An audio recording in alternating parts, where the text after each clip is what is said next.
Have you ever stopped to think about the words you use every day? Not just in conversation with others, but in the quiet dialogue within your own mind. What if I told you that these words are not just expressions of thought, but the architects of your reality? Science and philosophy both confirm that the language we choose shapes our emotions, our decisions, and even the way our brain functions. Your words have the power to either lift you up or hold you back, to open new possibilities or reinforce limitations. The question is, are you using this power consciously, or are you letting old habits and negative patterns dictate your life? Today, we will explore how words influence not only your mindset, but also your health, relationships, and even your future. If you are ready to take control of your language and transform your reality, let's begin. And if you are committed to making a change, comment 1 below so I and everyone here can join you on this journey. Since the dawn of civilization, humans have been captivated by the power of words. Ancient sages, from the Greek philosophers to the mystics of the East, spoke of language not just as a tool for communication but as a force that shapes reality itself. Today, modern science affirms what the wise have long intuited. The words we speak, both aloud and within our own minds, sculpt our perceptions, influence our emotions, and dictate the course of our lives. Imagine standing before a grand piano, the air thick with anticipation.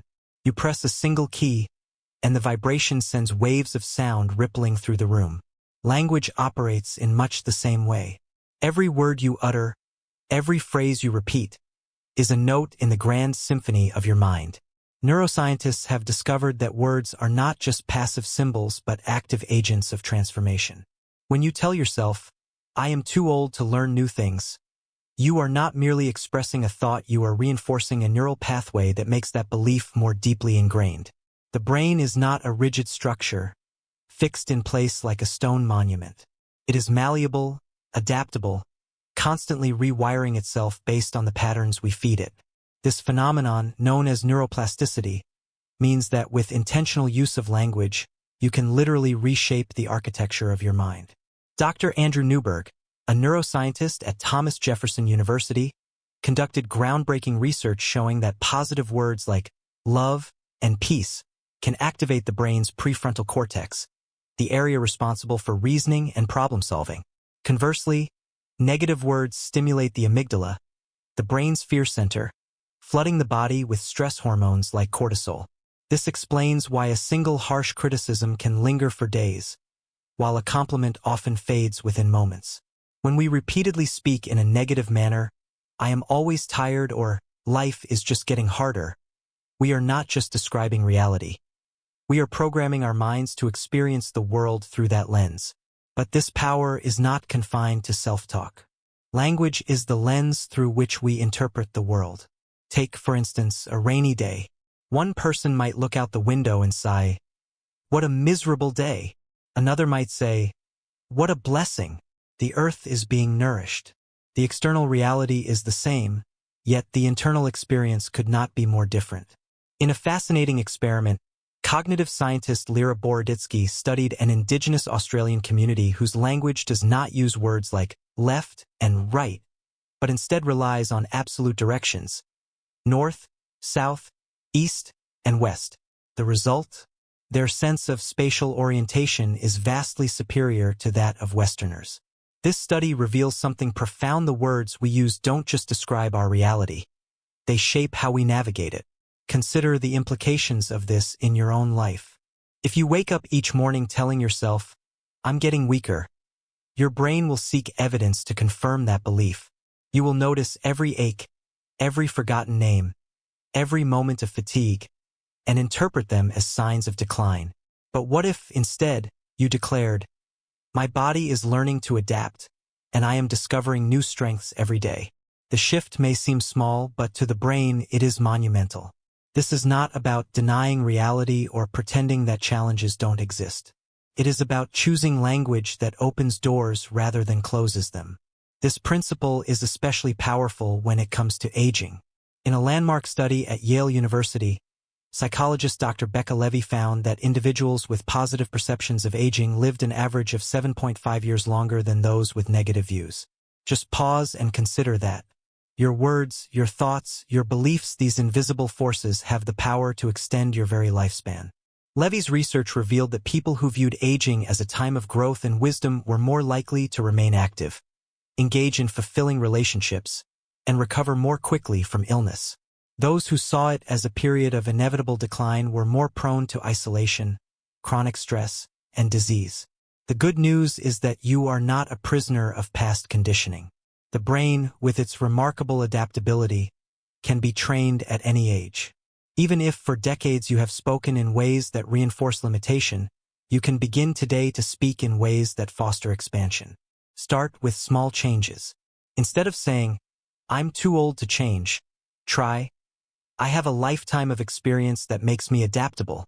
Replace, "I always forget things," with, "I am training my memory every day." These may seem like minor shifts, but each one is like a chisel against stone, gradually reshaping the structure of your thoughts. Here's a simple yet transformative exercise. For the next 24 hours, pay close attention to the words you use, especially when speaking about yourself. Catch every phrase of limitation and consciously replace it with a phrase of possibility. If you find yourself saying, "I can't do that," pause and reframe it. "I haven't done that yet, but I can learn." If you notice yourself thinking, "I am so forgetful," adjust it to, "I am working on strengthening my memory." Try this for a day, then extend it to a week, then a month. Soon, you will begin to notice changes not just in how you think, but in how you feel, how you act, and how the world responds to you. Words are not merely reflections of reality. They are instruments of creation. With every sentence you speak, you are either reinforcing old patterns or carving out new possibilities. The question is, what kind of reality do you wish to create? Imagine waking up each morning and looking into a mirror. The first words you say to yourself set the tone for your entire day. If you declare, "I am exhausted," your body listens, your posture reflects it, and every action you take aligns with that message. But what if, instead, you say, "I have energy to give to the things that matter"? Science tells us that this shift is not just psychological. It is biological. Your words trigger biochemical reactions in your body, altering hormone levels, neural activity, and even the way your cells function. The language you use programs your brain, and through repetition, it becomes the lens through which you experience the world. Neuroscientists have long studied the impact of self-talk on human behavior. In a remarkable study from Carnegie Mellon University, researchers found that people who engaged in self-affirmations before a stressful event such as a job interview or public speaking performed significantly better than those who did not. Their stress levels were lower, their cognitive performance improved, and they exhibited greater resilience. This is because when you speak words of encouragement to yourself, your brain releases dopamine, the neurotransmitter associated with motivation and reward. The very act of choosing empowering language rewires the brain to seek out success rather than brace for failure. Consider two individuals faced with the same challenge. One says, "This is too difficult. I'll never get through it." The other, standing in the same situation, says, "This is a challenge, but I am capable of learning and adapting." The difference is not in their circumstances, but in their internal dialogue. The first person's brain, conditioned by negative language, triggers stress responses that make problem-solving harder. The second person, by using words that frame the challenge as an opportunity, activates the brain's prefrontal cortex, which enhances problem-solving, creativity, and focus. Language is not just an expression of thought. It is a tool that directs thought. The power of words is especially evident in the world of sports psychology. Olympic athletes and elite performers are trained not just in physical skills but in linguistic precision. A coach who tells an athlete, "Don't miss the shot," unknowingly primes their brain to focus on failure. Instead, a well-trained coach says, "Aim for the corner of the net," giving the mind a clear, actionable command. A study from the University of Toronto found that athletes who used positive self-talk before competition significantly outperformed those who engaged in self-criticism. Their reaction times improved, their endurance increased, and their overall confidence skyrocketed. The lesson is clear: what you tell yourself determines how you perform. But this concept extends far beyond sports. It shapes how you interact with others, how you respond to setbacks, and how you navigate relationships. Think about the way conflicts unfold in daily life. If someone tells their partner, "You never listen to me," the brain of the listener interprets it as an attack, activating a defensive response. But if the same person instead says, "I feel unheard when I share my thoughts," the brain perceives a call for connection rather than criticism. Studies from Stanford University confirm that words filled with blame and judgment trigger the same neurological responses as physical threats, causing the other person to either fight back or withdraw. On the other hand, words that express emotions rather than accusations create an atmosphere of trust and understanding.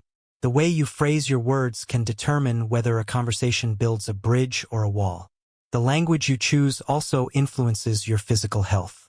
Researchers at UCLA found that individuals who frequently used negative self-talk, especially words like, "I'm sick," "I'm broken," or "I'm too old for this," had higher levels of inflammatory markers in their bloodstream. Chronic inflammation has been linked to conditions such as heart disease, arthritis, and cognitive decline. Conversely, people who used language that reinforced vitality phrases like, "I am healing," "I am strong," or "I am learning new things every day," exhibited lower stress hormone levels and improved immune function. This is not mystical wishful thinking. This is physiology. Your words send instructions to your body, influencing cellular processes that impact everything from digestion to brain function. Imagine an elderly man who has spent years saying, "I'm just getting weaker with age." His body, obeying the command, slows down, his muscles atrophy faster, and his energy declines. Now, picture another man, the same age, who tells himself, "I am learning how to move in new ways and use my strength differently." His brain, receiving this language, adapts by forming new neural connections, keeping his body engaged and active. This principle applies to all of us. The words we speak, whether spoken softly under our breath or declared with conviction, influence how our bodies respond to the passing of time. You might be thinking, does this mean I should just ignore reality and tell myself everything is wonderful? Not at all. This is not about denial. It is about direction. It is about choosing words that empower action rather than reinforce limitation. When faced with difficulty, instead of saying, "I can't do this," say, "I haven't figured this out yet, but I'm learning." When experiencing pain, rather than saying, "I'll never feel better," say, "I am finding ways to heal."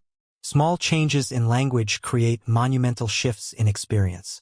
Here is a simple but transformative exercise. For the next 3 days, become hyper-aware of the words you use when speaking about yourself.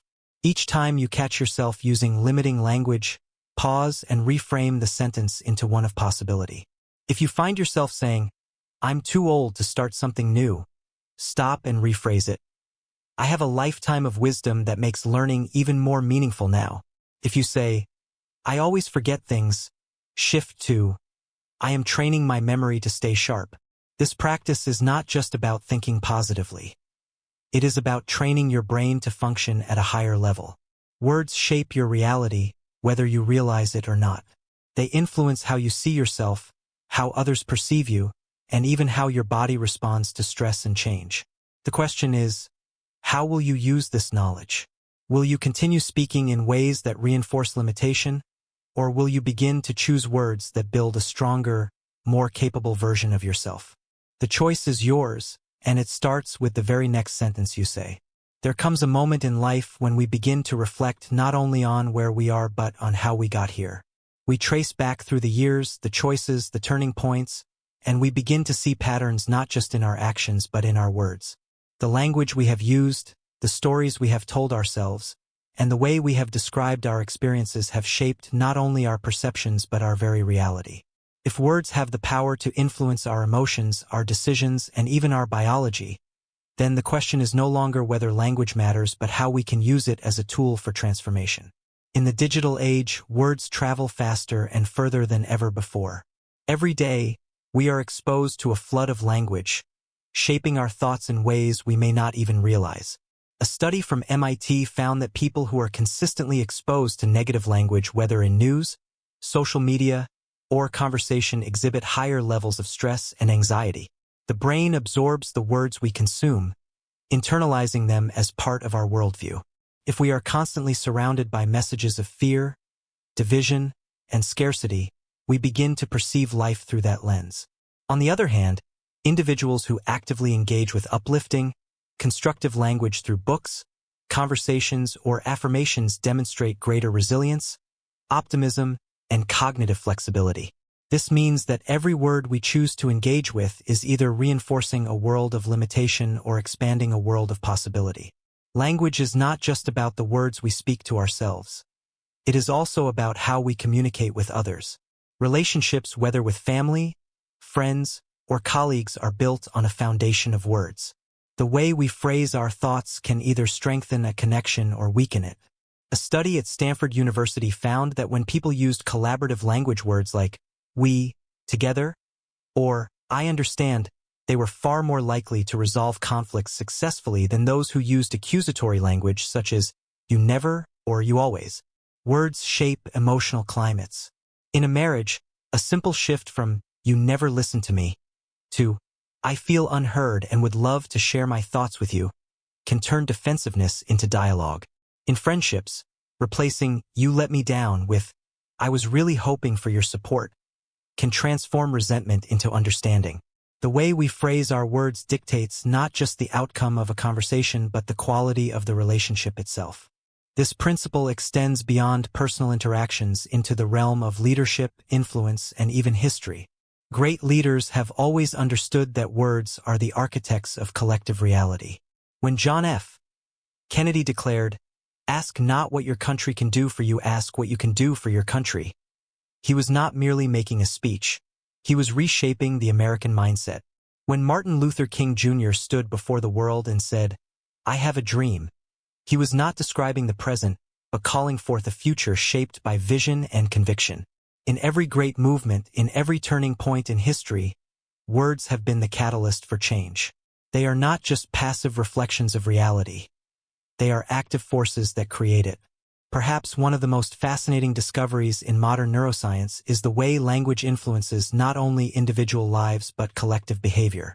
A groundbreaking study at the University of Toronto found that when groups of people repeatedly hear certain phrases, whether optimistic or pessimistic, those phrases begin to shape their collective decision-making. When communities are exposed to words that reinforce unity, possibility, and shared purpose, they exhibit greater cooperation, innovation, and problem-solving ability. Conversely, when people are bombarded with language rooted in division, blame, and cynicism, they become more prone to conflict, hesitation, and inaction.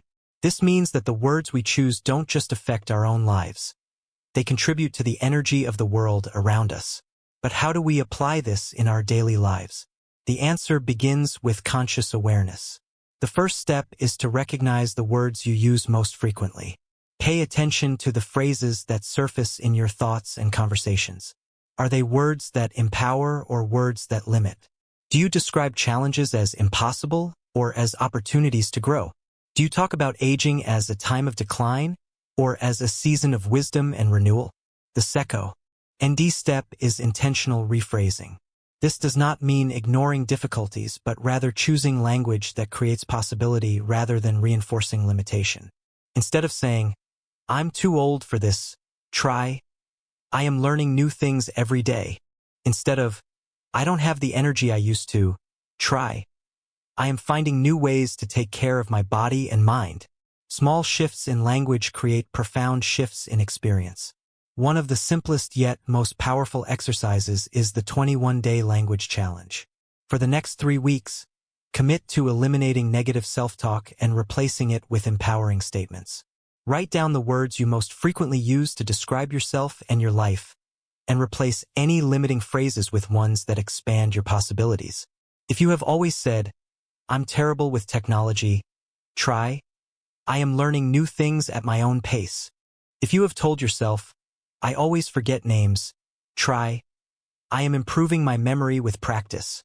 At the end of the 21 days, reflect on how this shift has influenced your mood, your interactions, and your overall mindset.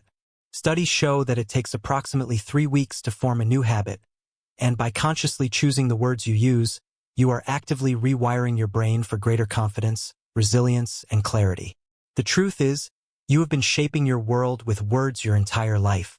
Every thought, every phrase, every internal dialogue has played a role in constructing the reality you experience. But today, you have the opportunity to take control of that process. You can become intentional with your language, choosing words that uplift, inspire, and expand your sense of possibility. The philosopher Ludwig Wittgenstein once said, "The limits of my language mean the limits of my world." If that is true, then by expanding our language, we expand our world.